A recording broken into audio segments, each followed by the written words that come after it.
एक ऐसा देश जो अपने सी पायरेट्स के लिए बदनाम है, जहां पर समुद्री लुटेरे हर एक शिप को लूट लेते हैं। हम बात कर रहे हैं अफ्रीका में बसे हुए एक छोटे से देश सोमालिया के बारे में। हॉर्न ऑफ अफ्रीका यानी अफ्रीका का वो रीजन जहां एक सींग की तरह, आपको एक हॉर्न की तरह दिख रहा है ये, और यहाँ पर है सोमालिया। और दुनिया के सबसे खतरनाक सी पायरेट्स, समुद्री लुटेरे यहीं पाए जाते हैं। पर आखिरकार क्यों इस कोस्ट लाइन पर दुनिया के इतने बड़े सी पायरेट्स होते हैं?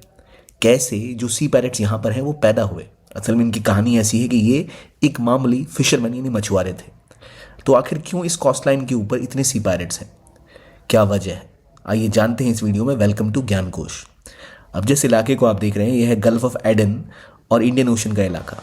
सोमालिया की कोस्ट लाइन की ज्योग्राफी कुछ ऐसी है कि वहाँ बहुत सारी मात्रा में मछलियाँ मिलती हैं और वो दुनिया के ट्रेड का भी एक इम्पॉर्टेंट सेंटर है जो यहाँ से पास करता है, और इसलिए सालों तक यहाँ काफ़ी मछलियाँ मिला करती थी। लेकिन एक चीज़ है जो बनाती है सोमालिया को काफ़ी इनसिक्योर, वो है सोमालिया की सिविल वॉर। यहाँ लगातार आपसी रंजिशों की वजह से सालों तक सिविल वॉर चलती रही। उस सिविल वॉर की वजह से यहाँ की जो कोस्ट गार्ड थी, यहाँ की जो नेवी थी, वो बिल्कुल नॉन एग्जिस्टेंट थी। तो इससे मौका मिला बाहर के देशों को यहाँ पर आकर मछलियाँ मारने का, और वो अपने बड़े बड़े ट्रॉलर्स लेकर यहाँ पर एंटर हुए।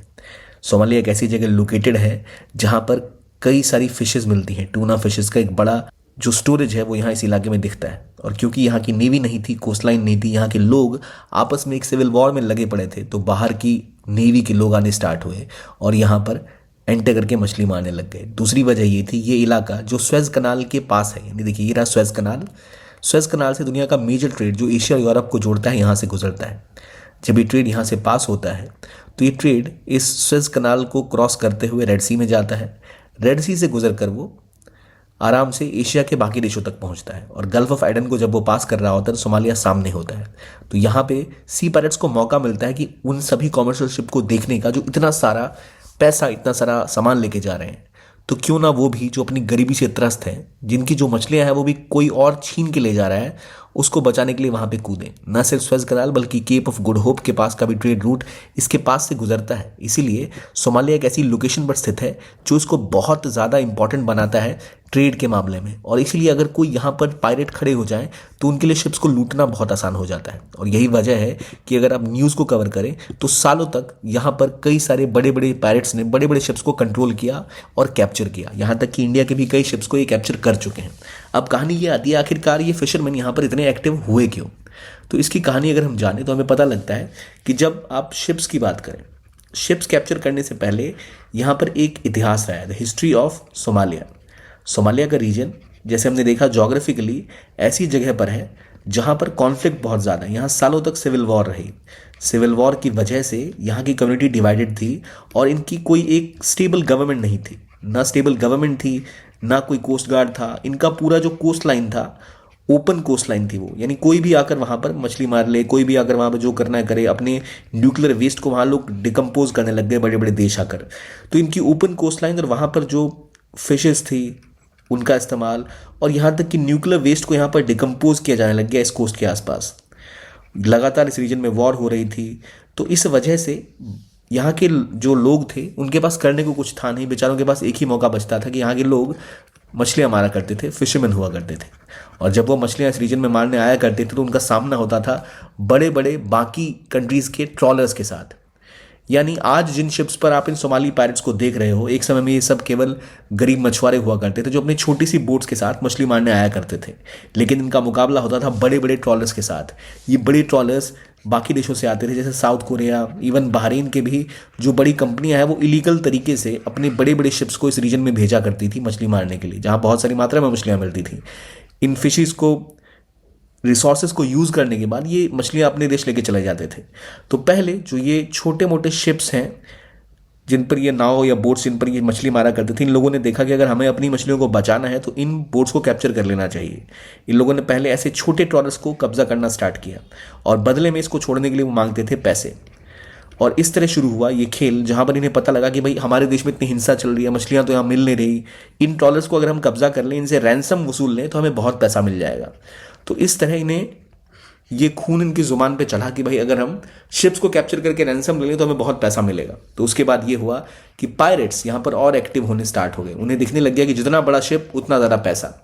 फिर उन्होंने छोटे छोटे शिप्स को कैप्चर करके और जहाँ आपस में सोमालिया के सिविल वॉर में जो हथियार इन्हें मिल रहे थे उसका इस्तेमाल करके इन्होंने शिप्स को कैप्चर करना स्टार्ट किया। अब क्योंकि इन्हें पता था कि रेड सी से गुजरने वाले जो इंपॉर्टेंट शिप्स हैं वो यहाँ से जाएंगे, जो कार्गो शिप्स हैं वो यहाँ से गुजरेंगे, तो इन्हें दिख गया था कि ये इलाका बहुत ही ज़्यादा सेंसिटिव है और यहाँ पर काफ़ी आसानी के साथ वो बड़े से बड़े शिप्स को कैप्चर कर सकते हैं। और अगर शिप्स और कार्गो को कैप्चर करेंगे तो उसके बदले में उन्हें बहुत सारा रैंसम मिलेगा। तो 7 से 8 बिलियन डॉलर का लॉस 2011 में दुनिया की इकोनॉमी को पहुंचाने की काबिलियत रख रहे थे, क्योंकि शिप्स को अपना रास्ता बदलना पड़ता था। कई शिप्स जिनको ये कैप्चर करते थे उनको रैंसम देना पड़ता था। तो रैंसम देने की भूख इनकी बढ़ती चलेगी कि भाई समय के साथ इन्हें पता लगा, ये जो मछुआरे थे, ये जो यहाँ के लोग थे, कि हमारे इलाके के आसपास से अगर कोई शिप गुजरेगा तो क्यों ना हम उसे कैप्चर कर लें। इस तरह यहाँ पर ऑर्गेनाइज्ड पायरेसी स्टार्ट हुई। ऐसे कई सारे ग्रुप्स बन गए जिन्होंने काफ़ी सारे हथियार जमा किए और इससे पहले उन्होंने इन छोटी बोट से इन ट्रॉलर्स को कब्जा किया, फिर बड़े ट्रोलर्स को कब्जा किया, फिर बड़े शिप्स पर कब्जा करके उनका रैंसम वसूलने लग गए। और एक बार इनके हाथों में पैसा आना स्टार्ट हुआ तो ये इनके साथ साथ मछलियों का व्यापार भी शुरू करने लग गए, शिप्स को भी रैंसम करने लग गए। और यहाँ की लोकल जो सिविल वॉर के दौरान जो अलग अलग ग्रुप्स थे, जो एक्टिव थे, जो मिलिटेंट ग्रुप्स थे, उनसे हथियार खरीदना और आसपास के दूसरे ग्रुप्स जैसे हाउती रिबल्स यहाँ पास में ही यमन में थे, उनके साथ भी कनेक्शंस बनाने स्टार्ट कर दिए ताकि ये बेधड़क यहाँ पर अपना काम कर पाए और कोई इन्हें रोक ना पाए। क्योंकि इस कोस्ट के आसपास ऑलरेडी बहुत ज़्यादा कॉन्फ्लिक्ट है, तो कोई भी नेवी अगर इन्हें पकड़ने जाती थी तो आसानी के साथ ये छुप सकते थे। लेकिन कुछ सालों तक ही इनका ये प्रकोप छाया रहा, क्योंकि जो नॉर्मल फिशरमैन थे सोमालिया के, उसके अलावा बाकी देशों से भी कई सारे जो ग्रुप्स थे, गैंगस्टर्स थे, वो आके इस काम में इन्वॉल्व हो गए, क्योंकि उन्हें दिखने लग गया कि यहाँ आसान पैसा है, इजी पैसा है। नतीजा ये हुआ कि ये नंबर्स बहुत ज़्यादा बढ़ गया और शिप को रैंसम मांगने के अलावा कई लोगों की जाने भी जाने लग गई और ये बहुत एक आम एक्टिविटी हो गई। उसके बाद दुनिया भर की सारी नेवीज़ ने ये सोचा कि अगर हमें अपने आप को सिक्योर करना है, हमारे शिप्स को सिक्योर करना है, तो हमें यहाँ पर एक्टिव होना पड़ेगा।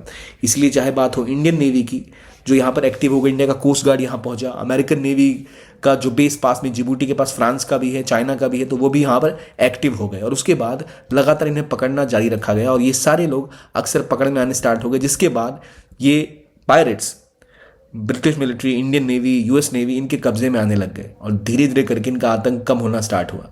हाल के समय में कहा यह जा रहा है कि शायद वो दोबारा आ गए हैं, क्योंकि जब हाल में ही हाउतीज ने दोबारा रेड सी के आसपास एक तरह का कर्फ्यू लगा दिया था, वहाँ से किसी को गुजरने दे नहीं रहे थे, तो सभी शिप्स को नीचे अफ्रीका के नीचे से आना पड़ रहा था।